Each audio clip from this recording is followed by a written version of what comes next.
Matt Campbell at Iowa State has always said, give me three-star talent with five-star mentality, and we'll make a good football program. Hey, they've been building on it. Last year they went 7-6, and they're returning a lot of production for 2024. What does their schedule preview look like? We'll take a look at it right after this.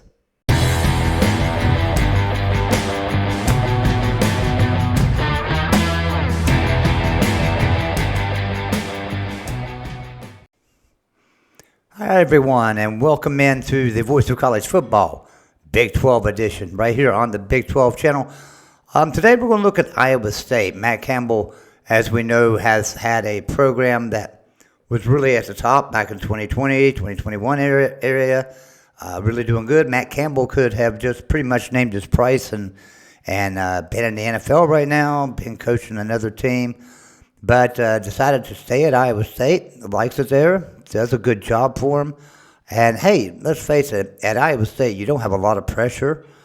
You know, you can have 6-6 and 7-5 seasons, and no one's screaming for your job to try to get you fired. So having that job security sometimes means more than a little bit of money. But Matt Campbell's always done a great job. Doesn't get the best recruits. Most of them 2- and 3-star recruits. But he always says, give me 5-star mentality. But anyway, thanks for tuning into this video, everyone. We're going to bring our schedule up and take a look at it. Before we do that, do me a favor and hit that like button on this video. It's not for me, I promise you. It's just for YouTube to let them know that, hey, people are watching the video, they're liking the video, and they're subscribing to our channel, and we appreciate that. So let's take a look at Iowa State and talk about it. Okay, so to start off the season, they are, again, North Dakota at home. So starting out with a pretty easy one there, but, you know, hey, North Dakota is not a bad team. Then the following week, they're going to travel to Iowa to take on Iowa. And I'm looking forward to that game. It's always a great rivalry game, Iowa State. Always a great game. Iowa's going to be preseason ranked this year. You know, really good football team year in and year out. Iowa State, can they beat them this year? Who knows? We'll have to wait and see. The next game is they're back at home against Arkansas State. So looking forward to that. So they got 2 home games and an away game to start off the season bright. All right, next 3 games up on their schedule are all Big 12 teams. They go into their Big 12 schedule against Houston, facing Houston, and that game is at Houston. Houston coming off of a disappointing season, fired their coach, a new coach coming in. Can he get that Houston program built back to what it used to be? I don't think in year one.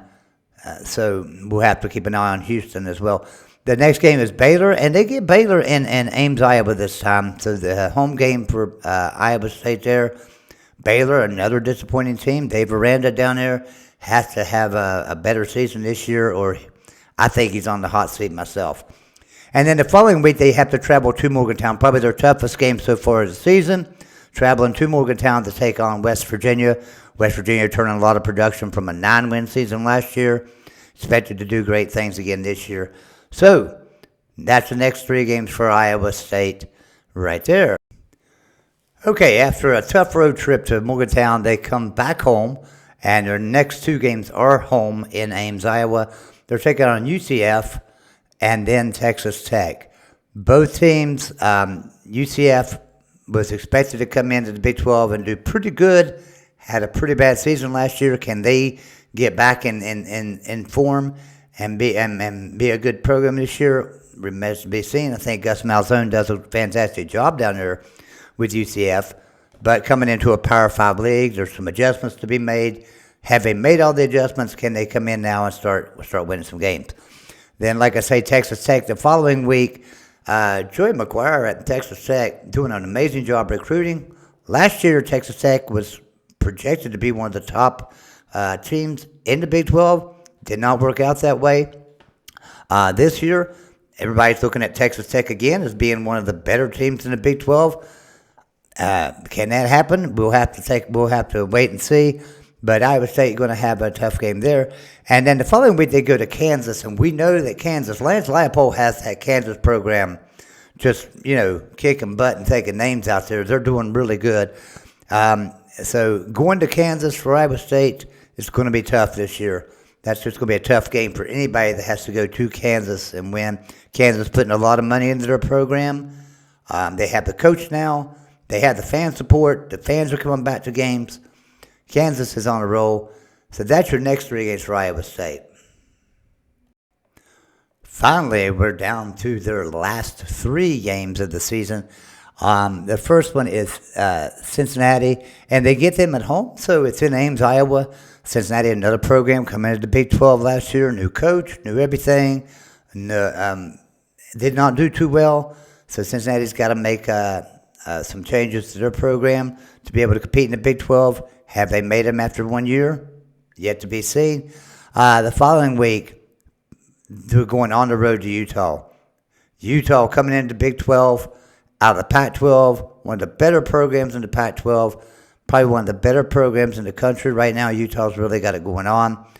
And having to travel to Utah next to the last game of the season, that's going to be tough. I don't care if Iowa State's undefeated at this point.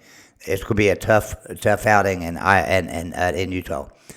Then the final game of the year is back home, and they're taking on Kansas State.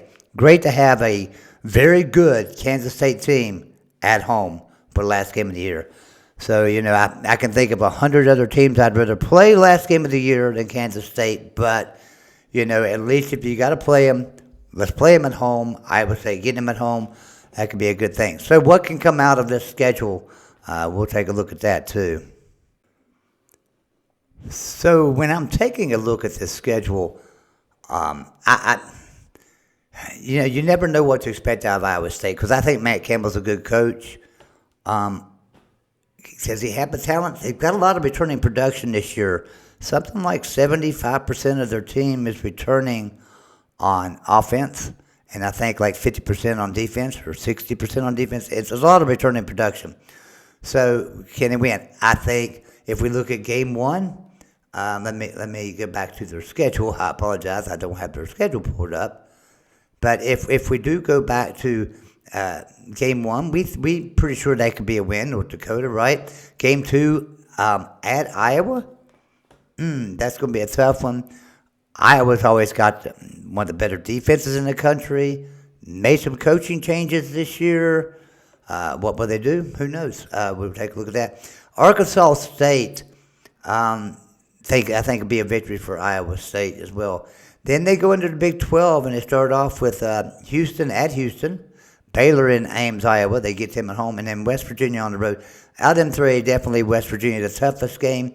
But you know what? As of right now, in that schedule, I could see them being 5-0 going into Morgantown.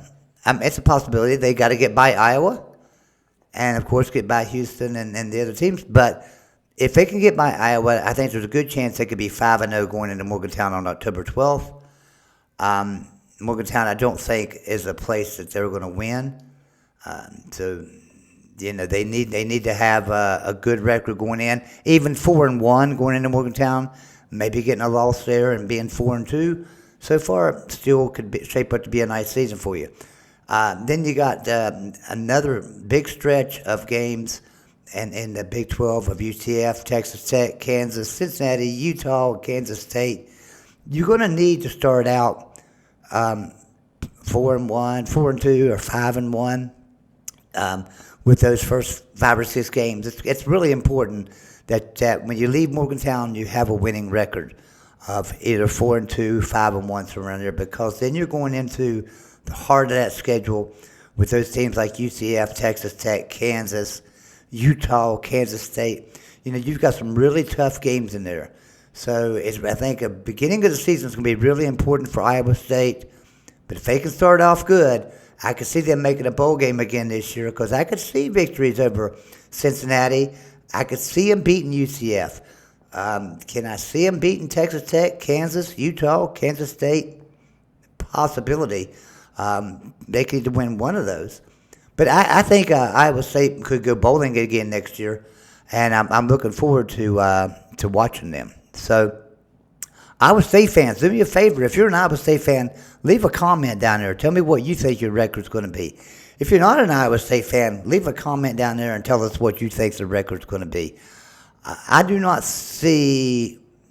I see a tough schedule, but I think their floor on this schedule right now is 5-7. I think that's their bottom, their basement, and I think their best is probably 7-5. But that's just my opinion right now, and we don't know what's going to happen. A lot of things can happen. We've got another transfer portal that's going to open up. We've got a lot of we got spring game to go, spring practice. All the summer camps, everything that's going on. Lots of things can happen, injuries. So, but right now I'm seeing 7-5 as the ceiling, and 5-7 as the basement. Let me know what you guys think in the comments down there. We appreciate everyone watching. We'll have another preview and prediction, or not a prediction video. Those will all come later. But we'll do a schedule preview of another team here real soon. Everyone have a great day.